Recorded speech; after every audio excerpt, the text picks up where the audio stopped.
नमस्कार दोस्तों, आज हम बात करेंगे कॉम्प्लेक्स फंक्शन के बारे में। कॉम्प्लेक्स फंक्शन का ये पहला वीडियो है। अब हम इसमें जो पढ़ने वाले हैं उनके टॉपिक ये हैं complex number, real and imaginary part of complex number, और तीसरा Holi real and imaginary numbers complex zero, और पांचवा कॉम्प्लेक्स जीरो के बाद पावर ऑफ आयोटा। ये हमारा पांचवा टॉपिक है। तो सबसे पहले हम बात करेंगे कॉम्प्लेक्स नंबर पर। कॉम्प्लेक्स नंबर होता क्या है, अब हम इसके बारे में बात करेंगे। जो कॉम्प्लेक्स नंबर है, एक complex number x plus i y is denoted by z। Complex number को z से डिनोट किया जाता है, जैसा कि बताया गया है। And the set of all complex number is denoted by c। तो जो कॉम्प्लेक्स नंबर है उसको z से डिनोट किया जाता है, और z equal to x plus i y होता है, और इस पूरे सेट को हम c से डिनोट करते हैं। ठीक है, तो ये हमारा कॉम्प्लेक्स नंबर कहलाता है, z बराबर एक्स प्लस आई वाई। अब अगला दूसरा हमारा पॉइंट है real and imaginary part of complex number. तो जैसे कि z बराबर एक्स प्लस आई वाई हमारा एक कोई कॉम्प्लेक्स नंबर है, और इसमें z जो है वो हमारा कॉम्प्लेक्स नंबर को डिनोट करता है, और x जो है होता है वो हमारा रियल पार्ट है ऑफ कॉम्प्लेक्स नंबर, और ये हमारा इमेजिनरी पार्ट है कॉम्प्लेक्स नंबर। इमेजिनरी पार्ट, ये हमारा इमेजिनरी पार्ट है कॉम्प्लेक्स नंबर का, और इन्हीं पार्ट को ही हम बोलते हैं कॉम्प्लेक्स नंबर का। ये रियल पार्ट होता है, जो मेरे आई के साथ होता है वो हमारा इमेजिनरी पार्ट कहलाता है। तो ये हमारा real and imaginary part of complex number के बारे में हो गया। तो जो आई के साथ होता है वो हमेशा हमारा इमेजिनरी पार्ट कहलाता है, और ये जो एक्स हमेशा सिंगल होता है या कोई जिसके साथ आई नहीं होता वो हमारा रियल पार्ट कहलाता है। अब हम बात करेंगे wholly real and imaginary part. किसी भी कॉम्प्लेक्स नंबर का होली रियल और इमेजिनरी पार्ट कैसे हम बताएंगे, उसके लिए सबसे पहले z equal to x plus i y लिख लीजिए। और अगर x प्लस यहाँ पे कुछ भी हो सकता है, अलजेब्रिक फंक्शन है तो x की वैल्यू यहाँ पे कुछ भी हो सकती है, तो x जो है वो हमारा होली रियल तब कहलाएगा जब आई वाई यानी कि इसका आई वाई इक्वल टू जीरो हो, तो हमारा Holi real of the complex number कहलाएगा।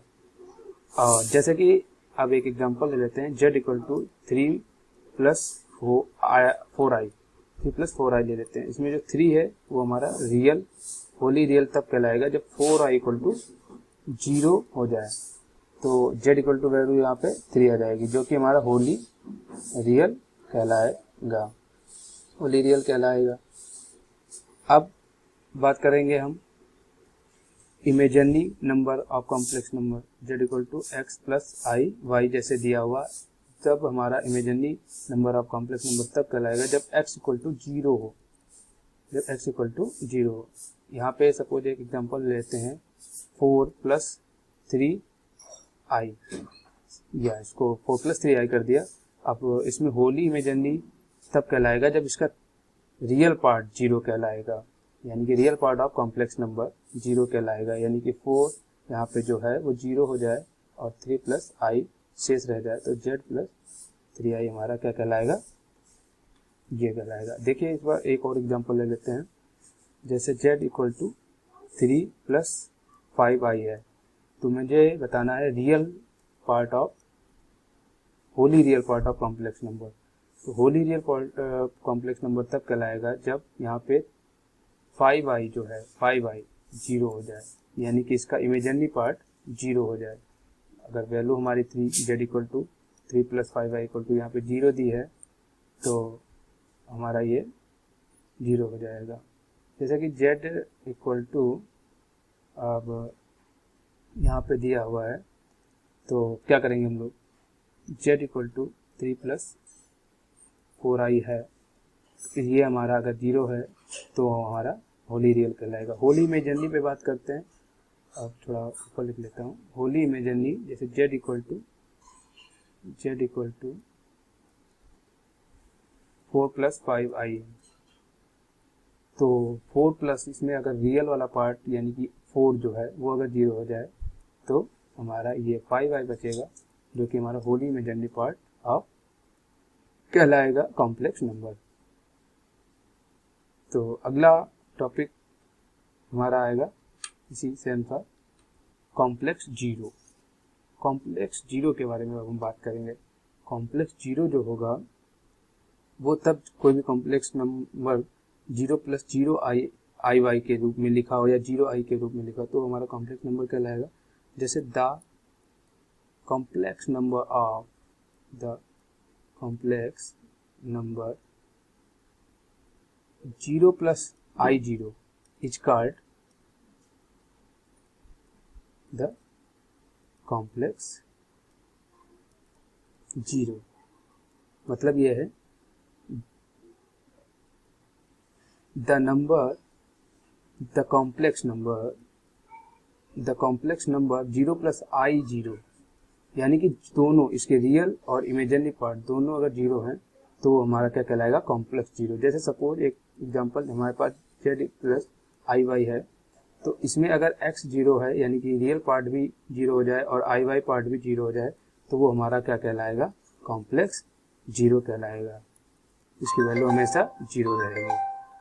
अब हम बात करेंगे अगले पॉइंट पे जो हमारा पावर ऑफ आयोटा है। पावर ऑफ आयोटा क्या होता है?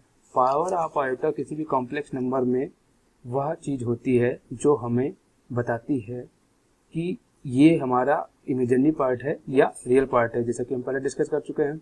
अब आई जो होगा, आई की वैल्यू वैसे माइनस रूट में -1 होती है और इसका स्क्वायर करेंगे तो मेरा -1 हो जाएगा, because of square root out हो जाएगा। तो उसके बाद आई क्यूब की वैल्यू इसी तरह हम फाइंड कर सकते हैं। I² इंटू आई हो जाएगा, तो I² की वैल्यू -1 और I की वैल्यू जैसे कि हम बता चुके हैं रूट में -1, या आप -i भी लिख सकते हो इसे। तो I³ = -i। तो ये हमारा हो गया पावर ऑफ आयोटा। तो दोस्तों आपने समझा सबसे पहले आज कॉम्प्लेक्स नंबर क्या होता है और कॉम्प्लेक्स नंबर के बाद इसमें रियल और इमेजिनरी पार्ट कौन कौन से होते हैं। फिर उसके बारे में हम लोग जाने कि होली रियल पार्ट क्या होता है और Holi imaginary part of complex number क्या होता है। उसके बाद हमने कॉम्प्लेक्स जीरो पर डिनोट किया, जो कि यह है क्योंकि दोनों पार्ट 0 अगर हैं यानी कि रियल और इमेजिनरी तो वो हमारा कॉम्प्लेक्स जीरो कहलाएगा। और उसके बाद पावर ऑफ आयोटा, ऐसे ही हम कई सारे इसके पावर आई की पावर 4 है जैसे कि, तो आई की पावर 4 हमेशा 1 होता है। क्यों? क्योंकि I² = -1 होता है और I² इंटू I² =-1 इंटू -1 और ये +1 हो जाएगा। ऐसे ही हम कई आई की पावर के मान निकाल सकते हैं।